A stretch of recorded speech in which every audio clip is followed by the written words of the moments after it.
Assalamualaikum warahmatullahi wabarakatuh.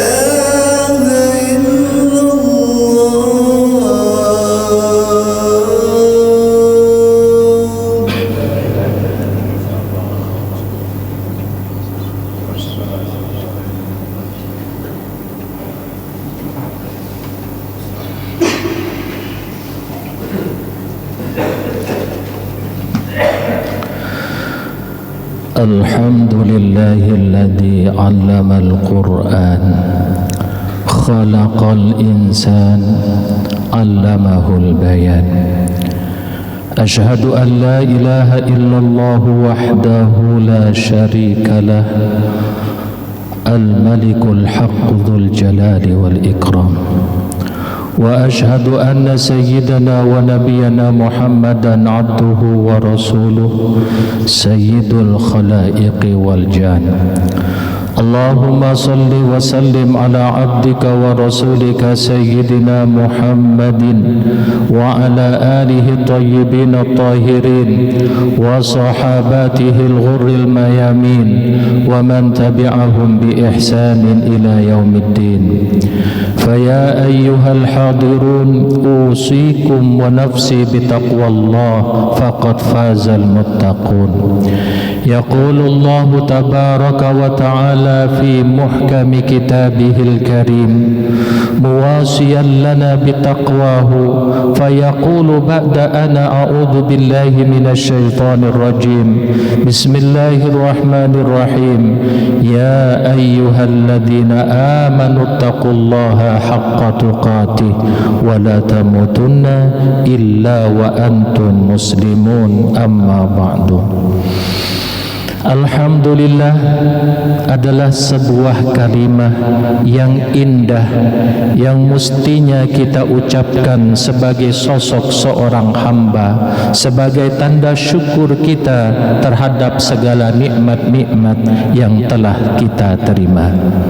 Salawat beserta salam kita doa kepada Allah, semoga Allah limpahkan keharibaan junjungan Nabi kita Nabi besar Muhammad sallallahu alaihi wasallam beserta keluarga yang disucikannya dan kepada para sahabat yang membelanya.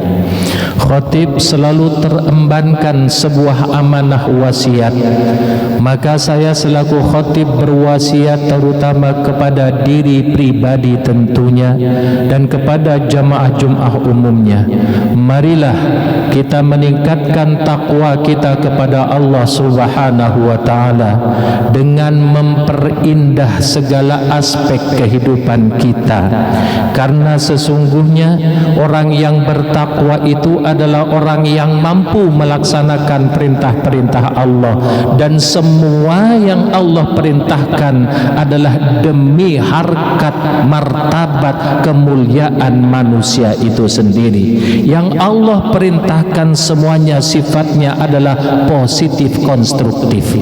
Lalu orang yang bertakwa itu adalah orang yang mampu menjauhi dari apa yang dilarang oleh Allah, karena sesungguhnya yang dilarang oleh Allah itu menghinakan dan merendahkan harkat dan martabat manusia itu sendiri, karena segala yang dilarang oleh Allah sifatnya adalah destruktif. Maka jemaah yang dimuliakan oleh Allah, semoga kita semua mendapatkan bimbingan dan pertolongan dari Allah Subhanahu wa taala sehingga kita mampu menghiasi diri kita dengan syariat yang telah diwajibkan kepada kita. Amin ya rabbal alamin. Jamaah yang dimuliakan oleh Allah Subhanahu wa taala, tadi diterangkan bahwasannya materi yang hendak kita renungkan adalah berkaitan dengan urgensi akhlak. Artinya pentingnya akhlak. Bahwasannya tidak dipungkiri lagi ketika Allah mempergunakan kosakata akhlak ini, include ketika Allah menciptakan umat manusia. Sebagaimana di dalam surat At-Tin saja Allah menerangkan, laqad khalaqnal insana fi ahsani taqwim. Sesungguhnya kami ciptakan manusia itu sebaik-baik ciptaan. Allah mempergunakan kosakata khalaqa yang kita artikan bahasa Indonesia adalah ciptaan. Artinya akhlak ini telah membasiki umat manusia semenjak dia dilahirkan. Secara primordial dia telah mempunyai bakat untuk berakhlak. Maka akhlak ini apakah ada perbedaan dengan etika? Maka jemaah yang dimuliakan oleh Allah, secara singkat kita renungkan dan akan mendapatkan gambaran. Kalau etika adalah kosakata asalnya dari Yunani yang disebut dengan ethos.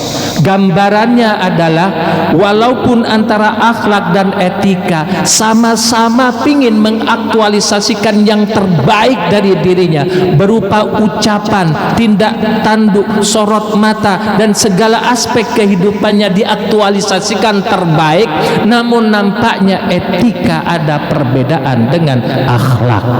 Gambarannya adalah ketika kita naik pesawat, di dalam pesawat itu ada pramugari. Lihat bagaimana etikanya pramugari. Tutur katanya tersusun rapi, menyenangkan hati. Mimik mukanya, air mukanya enak dilihat. Bahasa tubuhnya juga buat tenang dan nyaman kita. Singkat cerita, setelah pramugari itu lepas tugasnya turun dari pesawat, dia nunggu di ruang tunggu di bandara. Kita pun selesai terbang, lalu nunggu di ruangan yang sama dengan pramugari itu. Kira-kira bahasa sang pramugari tadi sama enggak dengan ketika di dalam pesawat? Tentu itu agak berbeda. Ketika kita di dalam pesawat dipersilahkan dengan bahasa yang enak, ditawari bapak mau minum apa, kopi, susu. Bahkan ketika penerbangannya jauh kita diselimutin oleh sang pramugari. Tetapi setelah di ruang tunggu semuanya itu nampak tidak ada dari serang pramugari tadi.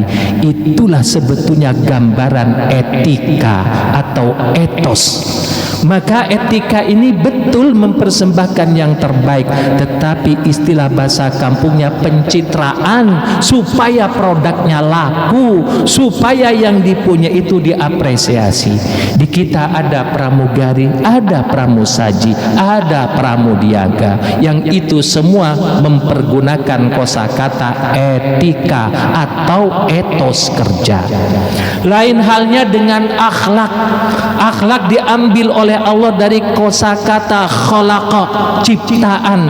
Ketika dimutaaddikan menjadi akhlak, maka akhlak ini sebetulnya sebuah adab, sebuah tata krama, sebuah tata cara yang menyangkut segala aspek kehidupan umat manusia yang dipersembahkan dengan terbaik, tapi tidak pencitraan.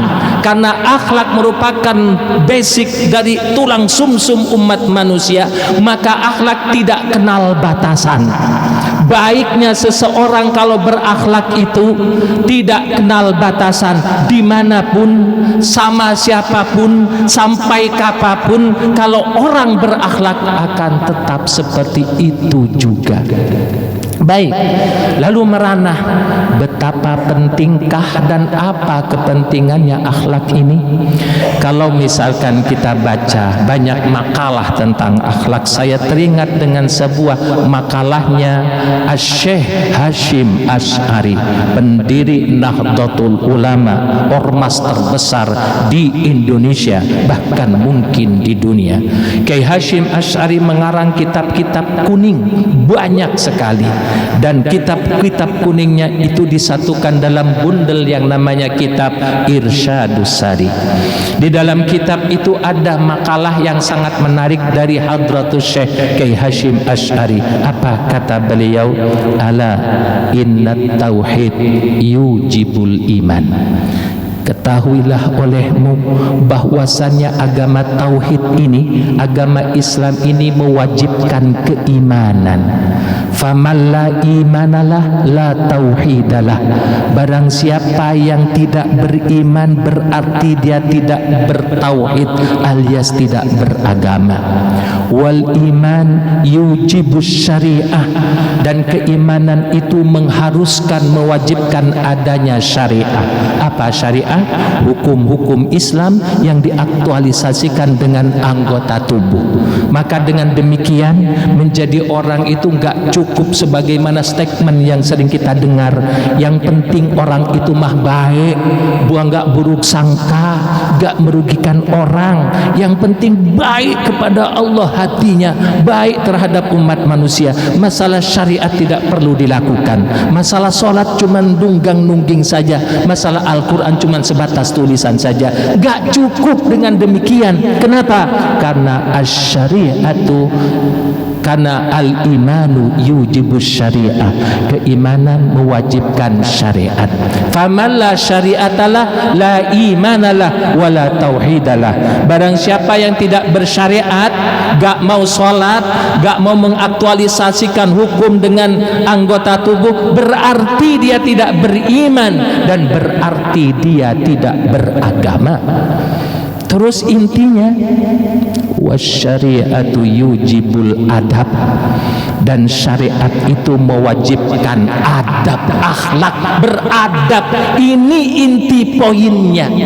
Maka faman la adabalah la syari'atalah wala imanalah wala tauhidalah. Barang siapa yang gak beradab, barang siapa yang gak punya akhlak, maka berarti dia tidak punya syariat dan tidak punya keimanan dan juga tidak punya agama. Maka inti poinnya adalah pada tata kramamu, pada akhlakmu, pada adabmu. Bukti dalam keseharian kita, ada tokoh misalnya, ada orang alim, ada ustadz, tapi nggak beradab, etik, tidak beradab, ngeri kira-kira kita dekat dengannya.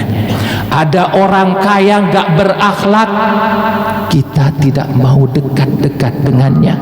Ada pejabat tidak beradab, nggak berakhlak, kita takut dibimbing dan dipimpinnya.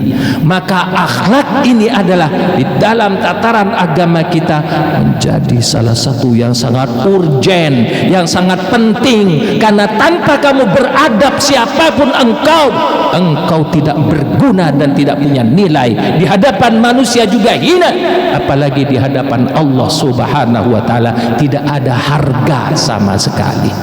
Oke, kalau seperti itu pentingnya beradab, berakhlak, lalu kemana aja harus dialokasikan dan dipraktekkan akhlak dan adab ini? Yang pertama adalah secara singkat kepada Allah Subhanahu wa ta'ala. Yang kedua terhadap baginda Nabi Muhammad sallallahu alaihi wasallam. Yang ketiga terhadap kedua orang tua kita yang telah melahirkan dan memperjuangkan kita. Yang keempat terhadap sesama umat manusia lintas agama, lintas ormas, lintas manhaj, lintas madhab. Selama manusia, kita terikat dengan adab terhadap mereka. Dan yang kelima, kita harus berakhlak dan beradab terhadap alam semesta ini. Karena ketika kita tidak memperlakukan alam semesta ini dengan adab, dengan tata krama, niscaya akan menjadi bencana. Air bisa menjadi banjir, gunung bisa menjadi runtuh, longsor, dan seterusnya dan seterusnya. 5 variabel adab ini yang harus kita aktualisasikan. Gak mungkin mampu diterangkan dalam momen Jumat ini. Namun paling tidak kita ambil satu saja secara singkat, yakni kepada Allah Subhanahu wa ta'ala. Bagaimana caranya kita beradab, berakhlak kepada Allah Subhanahu wa ta'ala? Yang pertama, syukuri nikmat-nikmatnya. Karena kita dulu tiada, dan keberadaan kita semuanya eksis di atas tangan rahmat dan nikmat dari Allah Subhanahu wa ta'ala. Masalahnya ketika kita mendeskripsikan nikmat itu, makan, nikmat mobil, nikmat istri, nikmat rumah, nikmat uang, nikmat villa, gak sadar bahwa bulu matamu itu nikmat, pori-porimu itu nikmat, cairan di matamu, di hidungmu, di lidahmu itu nikmat, kekentalan darahmu, kecairan darahmu itu nikmat, jantungmu, otakmu, semua organmu itu adalah nikmat yang takkan mampu terbeli dengan uang apapun. Bahkan nafasmu setiap hari, berapa harga oksigen kita tanya di rumah sakit? 1 liter harga oksigen harganya sekitar 24.000. Bernafas, paru-paru bukan sekedar butuh oksigen, tapi butuh nitrogen. Berapa nitrogen 1 liternya? Kurang lebih sekitar 13.000. Berapa liter dalam 24 jam kita butuh oksigen itu? Maka niscaya orang terkaya pun kalau harus beli oksigen dan nitrogen, niscaya tidak akan mampu membayar nafasnya sendiri. Maka itu adalah nikmat yang luar biasa. Maka sebagai sosok seorang hamba harusnya syukuri nikmat-nikmatnya. Yang kedua, cara beradab kepada Allah, wa'budullah, sembahlah Allah. Ketika deskripsinya sembah bukan sekedar sholat, sembah bukan sekedar membaca, memutar tasbih, ibadah bukan sekedar baca Quran, menghafalkan hadis. Menyembah bukan sekedar di masjid, tetapi segala aspek kehidupan kita kalau kita dedikasikan murni mengharapkan keridhaan Allah, niscaya akan berbuah ibadah kepada Allah. Yang ketiga, cara beribadah kepada Allah, jangan pernah menyekutukan Allah Subhanahu wa ta'ala.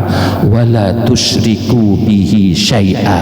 Jangan pernah engkau menyekutukan aku dengan sesuatu yang lain.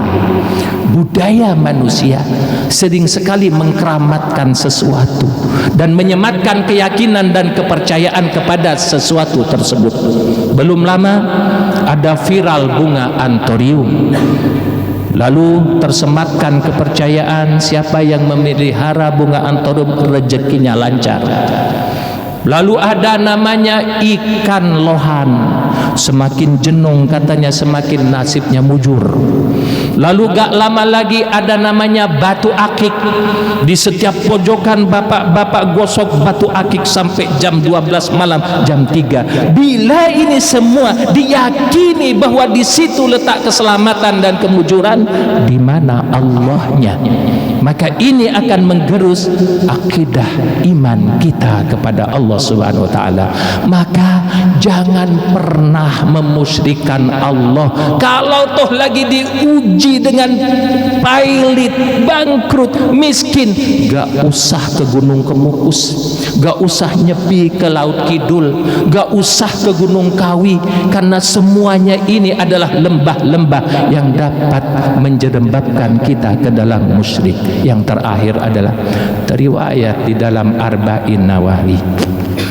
Ada hadis qudsi katanya, kata Allah Subhanahu wa ta'ala, lau balaghat dunubuka ananas samai summa laqaitani la tusyrik bihi syai'a la ataituka biqurabid dunya maghfiratan. Kurang lebih bahasa Indonesianya, wahai hambaku umat manusia, andai pun dosa-dosamu itu membumbung mencapai seperti awan di langit, namun kamu tidak pernah menyekutukan aku dengan yang lain, niscaya aku akan datang kepadamu dengan sepenuh planet bumi ini ampunannya. Maka betapapun dosa kita banyak, jangan pernah putus asa. Kalau toh masa-masa muda dulu brengsek tidak taat, jangan putus asa. Jadikan ini perjalanan waktu ini sebagai momentum untuk kita bertaubat kepada Allah, dan jangan pernah menyekutukan Allah, karena dosa menyekutukan Allah tidak terampuni bila kita tidak bertaubat kepadanya. Sampai di sini karena keterbatasan waktu, insya Allah lain waktu cara berakhlak kepada yang 4 item ini kita terangkan lagi. Tapi kita bermohon kepada Allah, mudah-mudahan yang segini saja dapat kiranya memantik kesadaran diri kita, siapa kita. Kita bukanlah apa-apa, oleh karenanya wajib kiranya kita bersyukur dan beribadah kepada Allah Subhanahu wa ta'ala. A'udzubillahi minasyaitonir rajim. Bismillahirrahmanirrahim. Wal asri innal insana lafi khusrin illa alladhina amanu wa amilus salihat wa tawasaw bil haqqi wa tawasaw bis sabr. Barakallahu li wa lakum fil Qur'anil azim wa nafa'ani wa iyyakum bima fihi minal ayati wa dzikril hakim wa taqabbala minni wa minkum tilawatahu innahu huwas samiul alim. Aqulu qawli hadza wa astaghfirullah li wa lakum wa lisairil muslimin wa ya fawzal mustaghfirin wa ya najatat taibin.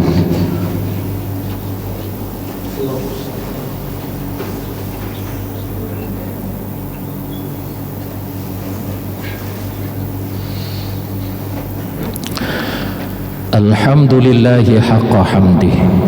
Ashhadu an la ilaha illallah wahdahu la syarika lah syahadata abdih. Wa ashhadu anna sayyidana wa nabiyana Muhammadan abduhu wa rasuluh al-wafiyu bi ahdih. Allahumma salli wa sallim ala abdika wa rasulika sayyidina Muhammadin wa ala alihi wa sahbihi min ba'dih. Faya ayyuhal hadirun usikum wa nafsi bitaqwallah faqad fazal muttaqun. Yaqulullahu tabaraka wa ta'ala fi muhkami tanzili. A'udhu billahi minasyaitanir rajim. Bismillahirrahmanirrahim.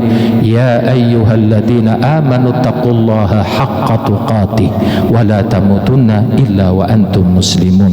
Wa qala aidan innallaha wa malaikatahu yusalluna 'alan nabi ya ayyuhalladzina amanu sallu 'alaihi wa sallimu taslima. Allahumma salli wa sallim ala Muhammadin wa ala ali Muhammad kama sallaita ala Ibrahim wa ali Ibrahim fil alamin innaka Hamidum Majid. Allahumma ighfir lil muslimina wal muslimat wal mu'minina wal mu'minat al ahya'i minhum wal amwat bi rahmatika ya wahibal atiyat. Allahumma adfa' anna al ghala wal bala wal riba waz zina waz zalazila wal mihan wa su'al fitani ma zahara minha wa ma batan an Indonesia hada khasa wa an sairi biladil muslimin amah ya rabbal alamin. Allahumma a'izzal islam wal muslimin wa ahlikil kafarata wal musyrikin wa adi kalimataka ila yaumiddin. Allahumma amina fi durina wa aslih walata umurina. Allahumma rabbana atina fid dunya hasanah wa fil akhirati hasanah wa qina adzabannar. Ibadallah, innallaha ya'muru bil adli wal ihsan wa ita'i dzil qurba wa yanha 'anil fahsya'i wal munkari wal baghi ya'idukum la'allakum tadhakkarun. Fadhkurullahal 'azima yadhkurkum washkuruhu 'ala ni'ami yazidkum was'aluhu min fadlihi yu'tikum wa la dzikrullahi a'azzu wa ajallu wa akbar. Aqimus shalah.